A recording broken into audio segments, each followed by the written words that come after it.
Right, welcome back. Let's go straight into the questions. Thank you for those who've submitted them.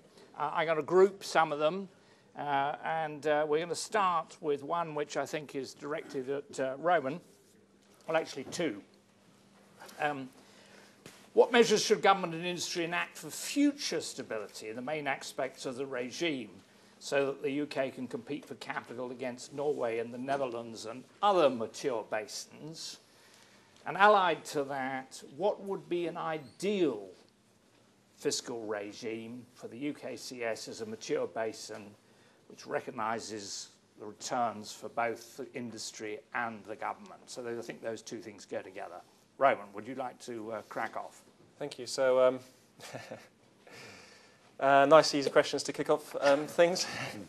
I mean, in terms of measures for future stability, I mean, I suppose let's just remind ourselves that the decommissioning tax certainty, I mean, in a sense, is meant to provide just that sort of stability, because obviously the system stability can be seen at different levels. First of all, the rates, and that's something, frankly, we can't do a great deal about.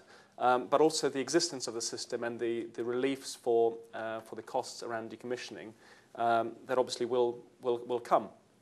And the decommissioning tax certainty work is meant to provide that second aspect, effectively a guaranteed relief for decommissioning costs on a contractual basis. So when the deed is in existence, when it's entered into, the intention is that will provide that stability and stability and guarantee of relief for those costs, irrespective of what happens to the tax system.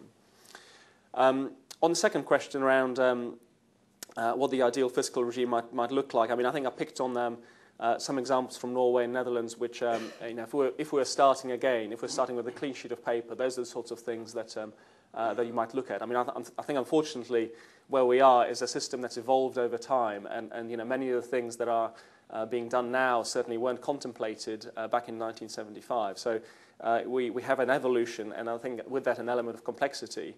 So it's really it's a great sort of question to ask in the sense of, well, if we're starting again, what would it look like? But it's simply we're not going to tear up the system and start again. So I think we have to work with what we've got and think about what the next set of measures is going to be in the context of the current system.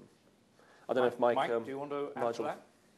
Well, I'd like to say that I have nothing left to do, but I suspect that we have a very different model compared with those other countries even cited around Europe.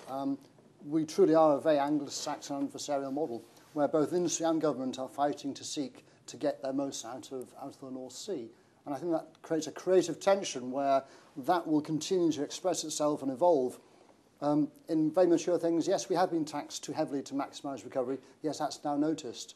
I see many more signs that I'm afraid the field allowance regime will continue to inexorably move on to capture more issues as we see the basin evolve. We see new technologies which are extraordinarily expensive but can unlock amazing potential, but that comes at a cost, moving from increased to enhanced oil recovery. All these are steps which mean you're going to need continued interaction between government and this industry. We don't have any shareholders from government in the industry. It's only through the tax regime that happens. And so I'm afraid there will be a creative tension, and I continue to see changes coming in the regime, though I can't tell you what they are yet or when they'll be. And before I throw it at Nigel, let me add another question, because he may like to touch on this. Is there a fiscal solution to turning around the current decline in exploration? So maybe you'd just like to tack that into your thoughts, Nigel. Yeah, I mean, I think the point I want to make is that, as basin matures and costs per barrel inexorably go up, I think, we have to be in a place where the tax take probably has to drop to get, to be good to the last drop, as I said on the last slide there. I mean, eventually, we want to get every barrel out, and the last barrel will come out with a, very low, if not zero, tax take on it. So I see that the environment will keep changing, as it does, and the basin will keep maturing. So I anticipate that we'll be having extensive consultations between all the stakeholders, for the foreseeable future, Mike, so I don't think you need to worry about your job. Any comment on exploration specifically, though, from any of you? I'd probably add one thing on the exploration side. When you look about, people always explore with the ambitions of the great and the enormous, and often come back with something smaller. And half of all fields discovered in exploration are 10 to 15 million barrels and less. And so with the increase in the small field allowance, right in the middle of the catchment area, to have maximum benefit of that allowance. So I'm pretty sure that a motive for the increase in the small field allowance at least was recognising it influences exploration, it changes exploration expectation values, and as a result of that, there was, no doubt, it's one of the factors that led to that change. So I'm sure the tax regime will be discussed, but I really don't think it's the core issue around exploration at the minute. Any other comments, either of you? I mean, I think the exploration dollars are probably the most mobile dollars around the world. Having sat through many budget sessions in various places, you can easily move exploration dollars from one jurisdiction to another when you're in a company. So, I mean, I think, it's probably when you see how much exploration is going on in a basin, that's probably, a sure indicator of how competitive that basin is. Okay, let's move to something else then, on a very different tack. Given that the gas price is roughly half of that of oil, do we need a specific gas allowance to incentivise development in gas fields? Mike, how about you for starting that one? Nice easy one. We could do the rest of the morning on this one. I would agree that many gas development has an awful lot less rent in the first place, and so is much more painfully taxed when you see 62% rates on it. To be fair, the small field allowance and the brownfield allowance now touch many of the aspects of investment in gas fields which need help because they can't tolerate that high tax rate. You see now with the shallow water, large gas field development, I may have got those words in the wrong order, but that again, that is another area now where the Treasury recognises it doesn't want to leave substantial volumes of gas in the ground because of the tax regime. So I know that where companies can demonstrate a business case, then we will continue to engage Treasury as to whether the tax regime is helping or hindering those investments. Whether we need a new additional tax regime change specifically for gas beyond those things at this point, I think the court is still open to hear. Roman? I'm not sure I have too much to add what Mike has already said. I mean, I think that if there is going to be progress in this area, I think it will be through the increased field allowances around gas rather than a difference or a change in the rates. So certainly, I think that's where things are more likely to go. Nigel? Yeah, no, I don't think I have anything to add. I mean, EnQuest is oil only, actually. So, but I think, as Mike says, I mean, the various allowances, the small field allowance, should come into play. And if things aren't happening, which should happen, then there's another area for consultation. Okay. Now we shift to a rather more tricky subject. Does the panel think that the recent government reshuffle, particularly at DEC and DEFRA, will help improve the tax regime for the UKCS? And if so, why? Who's going to be brave enough to step into that one? Should I start first? I don't know. Nigel, Go on, far away, Mike. I was amused to watch some Treasury officials and look at each other and smile. I won't say too much more there.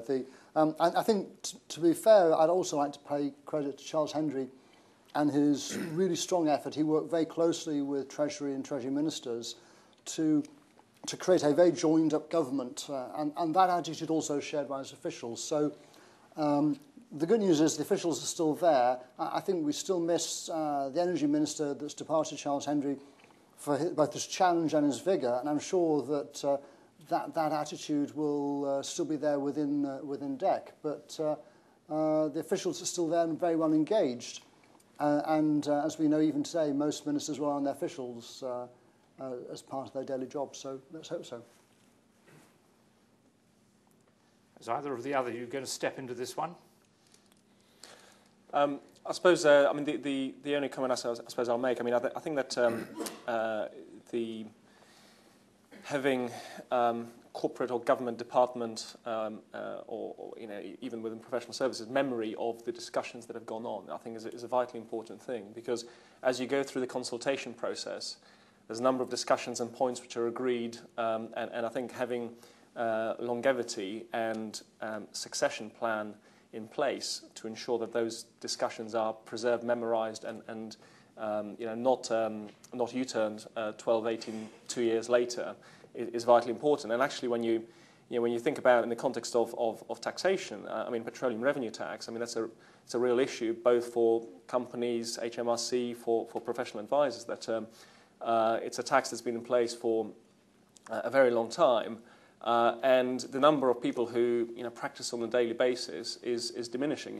We're all getting older, and those sorts of skills aren't necessarily being replaced, because actually fewer and fewer fields are paying PRT, and fewer fields, certainly the new fields obviously are not. So I think there is an aspect here that I think that some of the memory is being eroded. I think when you think about the decommissioning relief deed, that will effectively be based on law as at Royal Assent 2013, and will incorporate PRT legislation.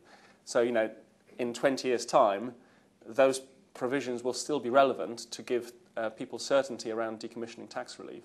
So, there need to be some sort of effort and provisions in place, plan in place to ensure that people still, in 20 years' time, understand how that all works and how it feeds through to the commercial arrangements. So I think there is a point there about how do we keep that memory going? How do we preserve the understanding of the system within, I mean, not just DEC and DEFRA, but actually HMRC and also within the industry.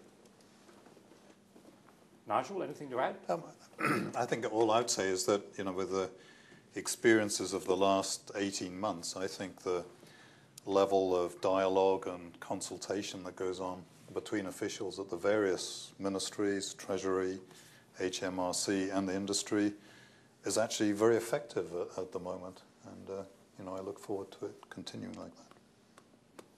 I'll duck the real question. Well, if I can indulge myself slightly, putting on my own personal hat, I do think that the Energy Minister over the next 12 months has got a huge job on his hand, not necessarily in understanding this industry, but in the wider arena of energy policy, because there will be an energy bill coming out in November to implement the electricity market reforms, and that is going to be a monumental amount of work, because as it is at the moment, it's extremely complicated. So anybody who's got to steer that through Parliament is going to have their work cut out. Good luck to him. I think it's not going to be easy for him. Anyway, that's not our immediate concern. Let's just move on to another question, which we've sort of slightly touched on, but I think it's worth exploring in the context of one or two of the things that Nigel has said about looking to the long-term future, and eventually, the last barrel probably shouldn't have any tax on it at all. And the question is this: does complexity in the regime really pose a problem, or is complexity natural for a maturing basin such as the UK's continental shelf? Who's going to be brave with this one? Well, I'm happy to kick that off. I mean, complexity was one of the points of my presentation, but I mean, certainly my view is that the system has evolved over time, and it has adopted to changing circumstances of the regime, to new ways of doing things, to higher cost developments, to new forms of recovery. So I think that complexity, has been in a large part a natural consequence of an evolution of the system. I mean, I guess I would say that one of the things, with the field allowances, we are getting, as I said, to a more bespoke system, not quite a PSC-based regime, production sharing contract-based regime, but we are becoming more focused on specific projects, specific fields, which are more marginal. That is, again, I think a consequence of where the regime is. So I think that a lot of that complexity has just been simply an evolution and a function of where the province is. I'm sure that it hasn't been complexity for complexity's sake. And I do think that complexity can be understood and evaluated. And I think certainly the current discussions and consultation, I think, illustrate that because there's been a lot of time invested by Treasury and HMRC officials in being helpful, explaining their view of how the system works, and actually coming to an agreement and resolution with industry. So I think that dialogue has been important in resolving that complexity as well. Mike? I think we've got a mix of complexity and almost diversity now. So for some fields, it's very simple. You get taxed at 62%, and the answer is that. Others, as we've seen, a much more complicated picture. I think probably the one opportunity there could have been to remove PRT was about 7 or 8 years ago. And since then, we're almost on a natural course now where we need all we've got, because to lose only one part of it would actually leave a bit of a hole in the regime in a way which would probably make it worse for both sides.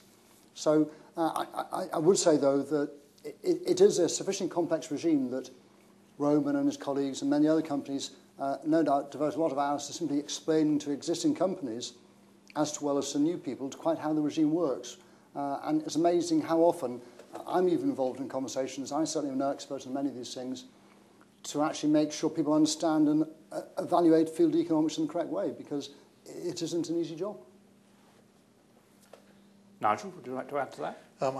I think all I'd say is that, I think the less complex, the better. And I don't imagine anybody wants to go to totally bespoke. I mean, that's not the answer. I mean, I just throw a question out. Are there, different ways of looking at this? Maybe you relate a tax take to a cost per barrel or something like that. I mean, that might be a completely new look to, avoid becoming completely complex. Just to sort of supplement, though, Rowan, I mean, what about Norway and Netherlands? I mean, I get the impression their system is simpler. That's certainly. I think that's right. I mean, I guess it's different and evolved in a different way, and those bases in a different stage of maturity as well. But on the in terms of moving to a system where we base the tax take on cost per barrel or something like that. I mean, I think it might actually bring more revenues in some way, because you're getting them to sort of almost a fully marginal taxed based system, whereas right now you've got a certain level of certain fields above which there's no fields which pay 62% are able to retain that rent come what may. But actually, if you move to a sort of fully marginal system, you might start getting some of those fields affected. So I think there's pros and cons of moving sort of fully marginal bespoke system, I think. Okay, good. Well, it's only just shortly before 10 o'clock. We always aim to try and finish promptly, so I'm going to draw proceedings to a close. And firstly, I'd like to thank our three speakers, Nigel Hares, Roman Webber and Mike Tholen. I'd also like to thank again our sponsors, Herbert Smith, Three Hills and the Royal Bank of Scotland, and particularly to the RBS, whose facilities, of course, we're using this morning. We look forward to seeing you again at a further event like this. There's one more in the year, I think in December, is that right? Yep, in December. Details will be on our website. And also on our website, we'll be posting the presentations together with a webcast, and those should be up by lunchtime or shortly thereafter. And we will also email to you a direct link to those presentations, so it'll all be available for you. So thank you very much indeed for attending, and a final thanks to our speakers.